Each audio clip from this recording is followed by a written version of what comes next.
con personal formado en Venezuela, pues, y ese es un patrimonio del país, producto pues, de la Pero fíjese que entonces universitaria.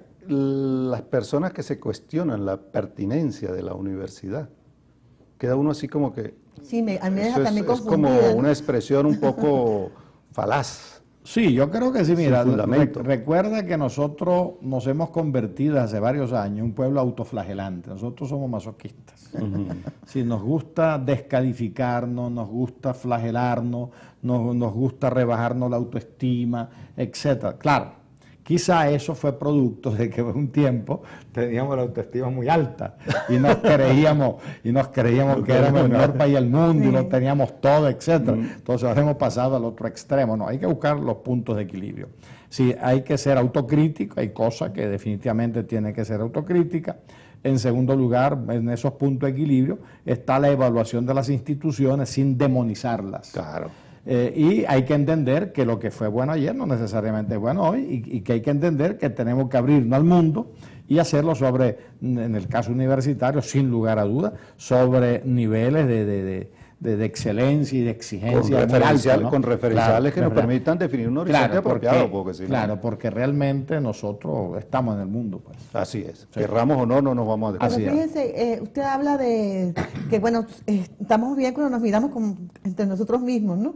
Pero en un mundo globalizado, es tan difícil, pues, no mirarse más allá de nuestras fronteras. Entonces, ¿cuál es la realidad nuestra, la de nuestra investigación? Porque aquí también tenemos que reconocer que en nuestras universidades se hace buena investigación. Sí, lo que pasa es que este es un tema que, como todos los temas, son complejos, entonces hay que evitar mucho el maniqueísmo teórico, ¿no? Bueno y malo, o sea, muy bueno o muy mala, no.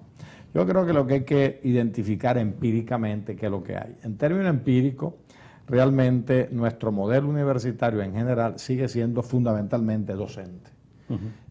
Por unos datos que mañana yo aportaré, es decir, apenas el 8% más o menos del personal universitario entraría en la categoría de investigador, el perfil de investigador, ¿no? Tanto por su formación como por su producción. Por ejemplo, a nivel de los doctorados, hay una distorsión en Venezuela. El doctorado normal muchas veces termina siendo una prolongación de los pregrados y entonces se convierten en un doctorado recargado de asignaturas y contenidos. No, el doctorado, o sea, desde el siglo XIX, cuando se funda la Universidad de Berlín, se concibe fundamentalmente como un proyecto de investigación. Yo conozco un caso de un amigo que estaba haciendo una tesis doctoral en una universidad fuera del país, y en matemática, y cuando él llevaba 4 años en su investigación, en otra universidad, otra tesis doctoral, llegó a las conclusiones que él esperaba llegar y tuvo que recomenzar. Sí. Porque era inconcebible que él pudiera presentar algo que ya estaba hecho. Claro.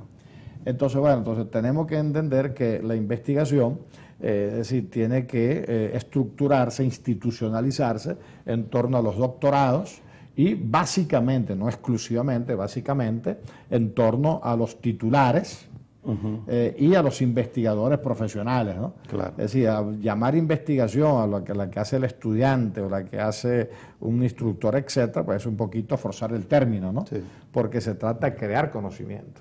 Entonces, en ese sentido, pues la Universidad Venezolana sigue siendo fundamentalmente docente, lo que no significa que en nuestras universidades hay áreas o profesores o sectores de altísimo nivel haciendo investigación de primer mundo.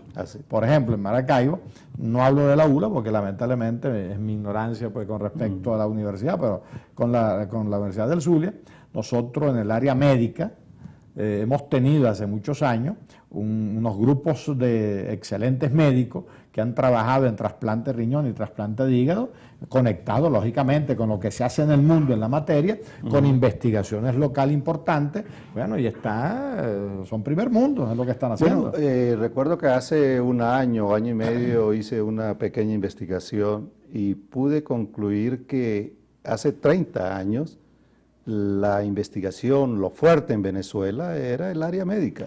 Claro. Era el área médica, a nivel latinoamericano, tú lo comparabas y era... Y lo sigue haciendo. Y seguro estoy de eso. Y lo sigue haciendo porque es la tradición más larga de nuestras universidades, sostenida en el tiempo.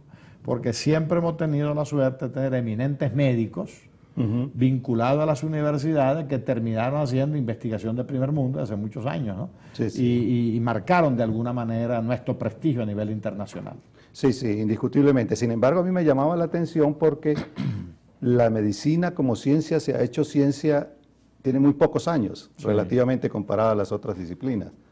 Pero Venezuela, por alguna razón histórica, tomó el camino de la medicina y bueno, se nota en los números esa inclinación. Yo tendría una explicación, ¿no? Antes de ir a corte. Recuerda que a finales del siglo XIX en Venezuela fue muy importante el movimiento positivista, que era, por decirlo así, la teoría científica de vanguardia de la época. Y era una teoría que obligaba de alguna manera a ir al dato empírico, a la observación. Entonces nuestros médicos, la mayoría de ellos fueron positivistas. Y de hecho, cuando se funda la Universidad del Sur en 1891, la gran polémica sobre el modelo universitario la dieron médicos.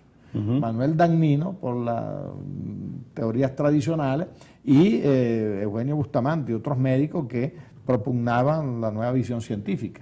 Entonces, y indiscutiblemente aquí, por ejemplo, en la Universidad de los Andes, la influencia de la Facultad de Medicina y sus protagonistas se hace sentir. Claro.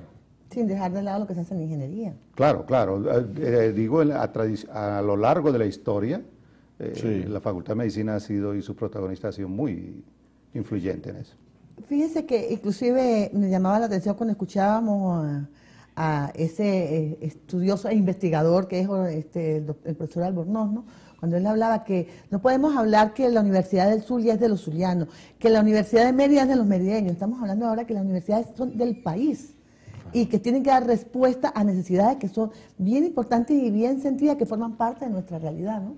Claro, lo que pasa es que quizá por mi deformación profesional como historiador, cada cosa tiene su explicación en su momento.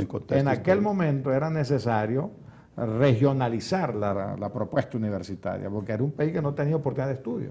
Entonces era muy importante que cada región desarrollara una propuesta educativa universitaria, y eso era lo que justificaba, eso era la pertinencia. O sea, que el merideño y en general la zona andina tuviera oportunidad de estudio universitario en su localidad.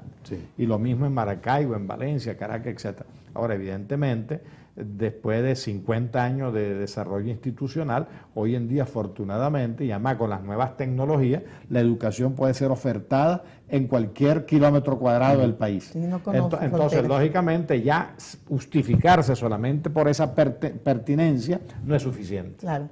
Entonces hay que ir a otro nivel. Y nosotros tenemos que ir a un corte. No se aparten que a una y más de Academia al Día, el programa institucional del Vicerrectorado Académico de nuestra Universidad de los Andes, que arriba a 40 años el Vicerrectorado Académico.